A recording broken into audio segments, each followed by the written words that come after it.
Makakabaliw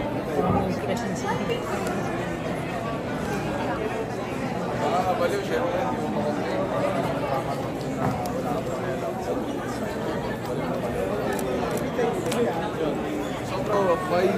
Galing kaming Korea. May binili lang ako mga kung ano-ano doon. Tapos nilalagay ko lang sa mukha ko. Di pa alam kung may effect pa siya.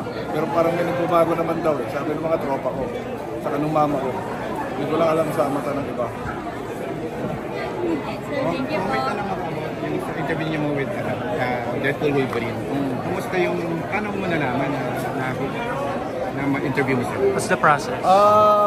Tinawagan kami ng Disney. Tapos sinabi, gusto niya bang interviewin si Deadpool and si Wolverine. Yung siyempre, yung mga ganong opportunity. Dati pinapalampas ko yan eh. Pero this time parang sabi ko, bakit hindi ko i-try? Nag-step out ako sa comfort zone ko. And ayun. Pero kabado ko ba talaga? Sobra. Sobra ka na starstruck? Sobra. Hollywood actor yun. Pero paano nagsama kayo ni Donnie? Wala bang... Kay Donnie pa nga lang, nakaka-starstruck. Oo nga, no? So pero hindi ba parang may chance na mag-individual rin kayo? Talagang sama kayo mag-interview? Or sa kasi pawan, yun, ang gano'n? concept kasi nun parang unlikely pairing.